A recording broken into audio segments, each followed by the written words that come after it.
Yellow notice கொடுத்து நான் வந்துட்டேன் அப்படின்னு சொல்கிறாங்க. யாரெல்லாம் எல்லோ நோட்டீஸ் கொடுக்குறாங்க சார்? எதுக்காக அப்படி சொல்கிறாங்க? மஞ்சள் நோட்டீஸ் அப்படிங்கிறது எதுக்காக சொல்லப்படுறாங்க சார்? அதாவது இது வந்து இன்சால்வன்சி பெட்டிஷன்னு சொல்லுவோம். 10 லட்ச ரூபா பெருமானம் உள்ள சொத்து இருக்குது, அதுக்கு 5 லட்ச ரூபா கடன் வாங்குறீங்க, வெளியில் ஒரு 10 இடத்துல கடன் வாங்குறாங்கன்னு வச்சுக்கோங்க. கிட்டத்தட்ட 40 லட்ச ரூபா கடன் ஆயிடுச்சு. சொத்து 10 லட்சம் இருக்கும், 40 லட்ச ரூபா இது இருக்கும். வருமானம் ரொம்ப சொற்பம் இருக்கும். அதுக்கு முன்னாடி வட்டி கட்ட முடியாது, நெருக்கடி இருக்கும், பேங்க் நெருக்கடி பண்ணுவாங்க, ப்ரைவேட் ஃபைனான்ஸ் நெருக்கடி பண்ணுவாங்க, ஸோ அக்கம் பக்கத்தில் இருக்க கடன் வாங்கி நெருக்கடி பண்ணுவாங்க. ஸ்ட்ரக்கப் ஆகிட்டோம், இன்னுமே நம்மளால் ஒன்றும் பண்ண முடியாதுன்ற பட்சத்தில் நீங்கள் தாராளமாக உங்கள் சொத்துக்கள், உங்களுடைய பேங்க் அக்கௌண்ட்டு, உங்கள் செக் புக்ஸு எல்லாத்தையும் எடுத்துக்கிட்டு மொத்தமாக ஒரு நல்ல IP lawyer, insolvency petition lawyer அவங்கள அணுகி அவங்ககிட்ட கொடுத்து, ஐயா எனக்கு என்னால் இனிமேல் முடியாது, எதுவுமே பண்ண மாட்டேன், எனக்கு நீங்கள் தான் பார்த்து எனக்கு செய்யுங்க அப்படின்னு சொன்னால் தாராளமாக அவங்க பெட்டிஷனை ஃபைல் பண்ணி அந்த யாரெல்லாம் கடன் கொடுத்தாங்களோ அவங்களுக்கு சம்மன் அனுப்பி அவங்கள வரவழைச்சி ஒரு மீட்டிங்கை அரேஞ்ச் பண்ணி, இவ்வளோ தான் சொத்து இருக்குது, இவரால் இவ்வளோ தான் கொடுக்க முடியும், இதுக்கு மேலே கொடுக்க முடியாது அப்படின்னு பார்த்து அவங்க அதை தீர்த்து விடுவாங்க.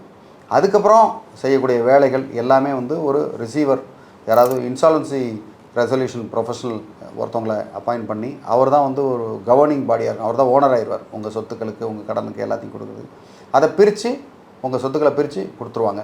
ஸோ அதுக்கப்புறம் நீங்கள் உங்களுடைய வாழ்வை நீங்கள் அதை பார்த்துக்கலாம். இதுதான் இன்சால்வன்சி. இப்போ கடன் கொடுத்தவங்க அதை ஏற்க மறுத்துட்டா சார், எனக்கு முழு பணம் தான் வேணும் அப்படின்னு சொல்லி வாதாடினா என்ன சார் பண்ண முடியும்? வாதாடவே முடியாது. இவர் இன்சால்வன்சி பெட்டிஷனில் போட்டு ஒரு நம்பர் ஆகிட்டார் அப்படின்னா வேறு கடன் கொடுத்தவங்க வேறு எதுவும் செய்ய முடியாது. அன்லஸ் அண்ட் அதர்வைஸ் வேறு ஏதாவது இதுக்கு முன்னாடி செக் ஏதாவது கொடுத்து செக்கை பவுன்ஸ் பண்ணி அதுக்கப்புறம் செக் பவுன்ஸ் கேஸ் போச்சுன்னா இவங்களுக்கு தண்டனை கிடைக்கும். அவ்வளோதான். தண்டனை கிடைச்சி என்ன புண்ணியம்? பணம் கிடைக்கலையே.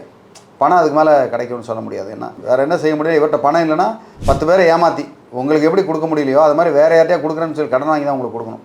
அப்படி கொடுக்காத பட்சத்தில் நீங்கள் அப்படி செஞ்சும் உங்களுக்கு செலவு தான். பழி வாங்கி ஒரு பிரயோஜனம் இல்லை. பணம் வந்தால் தான் நல்லது. இப்போ அப்பா கடன் வாங்கியிருக்கிறாரு, எல்லோ நோட்டீஸ் கொடுத்துட்டார் சார். இதே ஒரு மகன் நல்ல வருமானத்தில் இருக்கிறாரு, அவருக்கு தனியாக எல்லாமே இருக்குது அப்படின்னா அப்பாவோட கடனுக்கு மகனுக்கு பங்கு வருமா சார்? கண்டிப்பாக வராது. இது ஏற்கனவே ஒரு யூடியூப் கேள்விக்கு நான் பதில் சொல்லியிருக்கேன். கண்டிப்பாக அப்பா ஃபுல்லாகவே இன்சால்வெண்ட் ஆகிட்டார். இன்சால்வெண்ட் ஆகும்போது மகன் அந்த மகனுக்கும் அப்பாவுக்கும் தொடர்பு இல்லாமல் இருக்காங்க. ஒரே வீட்டில் கூட்டு குடும்பமாக இருக்கிறது, கூட்டாக செலவு பண்ணுறது, ஜாயிண்ட் அக்கௌண்ட் வச்சுருந்தாங்கன்னா இவரும் மகனும் மாட்டுவார். அப்படி இல்லாத பட்சத்தில் இவர் வேறு இடத்துல வாழ்கிறாரு, வேறு தொழில் செய்கிறாரு, இவருக்கு அதுக்கு சம்மந்தம் இல்லை அப்படின்னா அப்பாவுடைய கடனை அடைக்கணும்னு அவசியம் இல்லை. அப்பாவுடைய சொத்துக்களை மட்டும்தான் பறிமுதல் பண்ணுவாங்க. மகனுடைய சொத்துக்களும் அது பக்கத்துலேயே வரமாட்டாங்க. அதை நீங்கள் பர்ஃபெக்டாக நீங்கள் அக்கௌண்டிங்லாம் பர்ஃபெக்டாக பண்ணணும். இன்கம் டேக்ஸை கரெக்டாக கட்டி அப்பாவை உள்ளுக்குள்ளே இழுக்காமல் நீங்கள் பண்ணிங்கன்னா அந்த இடத்துல எந்த தொல்லையும் வராது.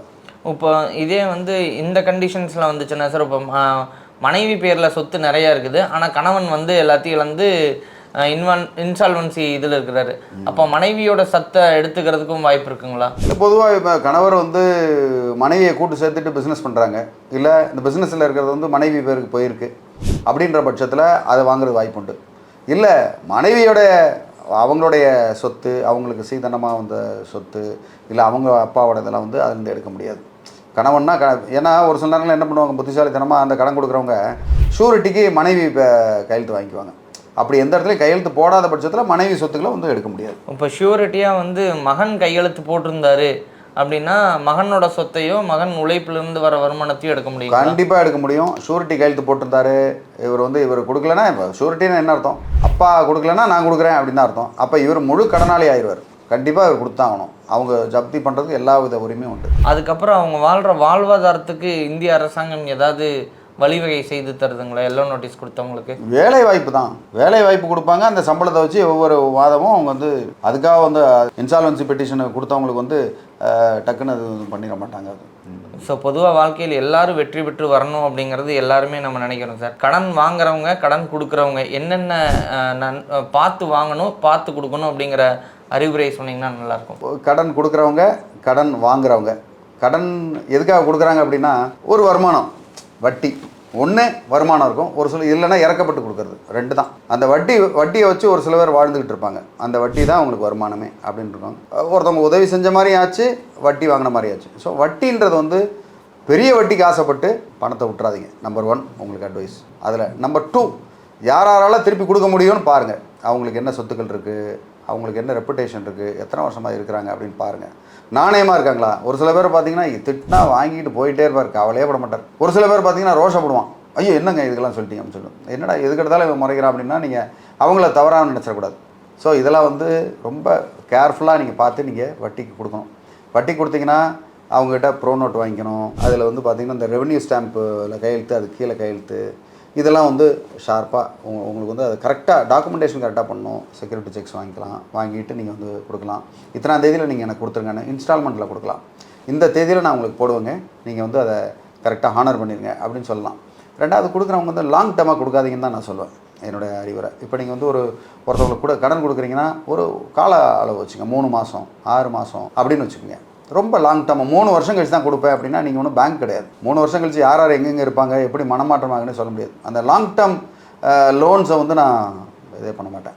3 வருஷம் வரைக்கும் என்ன எதுவும் தொல்லை பண்ணாதீங்க, நான் வட்டியும் கொடுக்க முடியாது, அசலும் கொடுப்பேன், எதுவும் பண்ண முடியாது, 3 வருஷம் கழிச்சு தான் கொடுப்பேன் அப்படின்னா நீங்கள் அவங்களுக்கு ஃப்ரீயாக கொடுத்துருங்க. ஒரு 5 லட்ச ரூபா கடன் கேட்குறாரா, இல்லைப்பா எனக்கு எதுவும் நான் கொடுக்க முடியாது, வந்தால் 10,000 வச்சுக்கோ, நீயே வச்சுக்கோ, எனக்கு வேண்டாம் அப்படின்னு கூட நீங்கள் சொல்லிடலாம், தப்பு இல்லை, சொந்தக்காரன் தெரிஞ்சவனுக்கு. ஆனால் அதுக்கப்புறம் கொடுக்குறேன்னா அவர் கொடுப்பாரான்னு தெரியாது.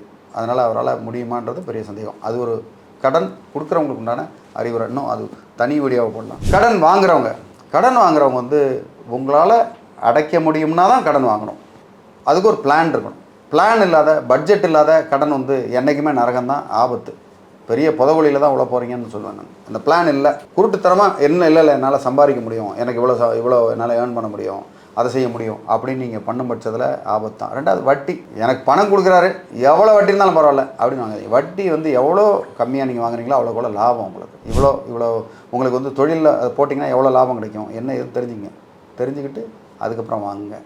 பெரும்பாலும் பேங்க் வட்டியாக வாங்குறது பாருங்கள். சிபில் ஸ்கோரு கரெக்டாக இருக்கான்னு பாருங்கள். அந்த சிபில் ஸ்கோரை கரெக்டாக மெயின்டைன் பண்ணி நீங்கள் அது சம்மந்தமான லோனை நீங்கள் வந்து எப்படி உங்கள் லோன் எலிஜிபிலிட்டி எப்படி இன்க்ரீஸ் பண்ணுறதுன்னு பாருங்கள். அப்படி பேங்க் லோன் வாங்க, அகலக்கால் வைக்காதீங்க. எல்லாத்தோட முக்கியமானது என்ன, இதில் கடைசியாக முடிக்கும்போது பேராசை பெருநஷ்டம். நீங்கள் வந்து மெதுவாக ஒரு ஸ்டெப்பாக எடுத்து வச்சிங்கன்னா தான் பெருசாக வளர முடியும் தெரியாது. அதோட ஒரே நேரத்தில் நான் வந்து 4 ப்ரொமோஷன் வாங்க போகிறேன், 1ஆம் கிளாஸ் படிக்கணும்னு நான் 5ஆம் கிளாஸ் திடீர்னு போகிறேன்ற மாதிரி தான் அது கணக்கு. அப்படி போக முடியாது. அதனால் நீங்கள் ரொம்ப கேர்ஃபுல்லாக கடன் கொடுக்குறவங்களும் கடன் வாங்கணும். நல்லபடியாக இருந்து பண்ணிங்கன்னா மகிழ்ச்சி வரும், இல்லைனா ரொம்ப துக்கம் தான், தினம் துக்கமாக இருக்கும். மேலும் உங்களுக்கு இது சம்மந்தமான சந்தேகங்கள், வேறு ஏதாவது அறிவுரைகள் தேவைப்பட்டால் தாராளமாக எனக்கு வாட்ஸ்அப் பண்ணுங்கள், உங்களுக்கு ஹெல்ப் பண்ணுறது தயாராக இருக்கேன். நன்றி, வணக்கம்.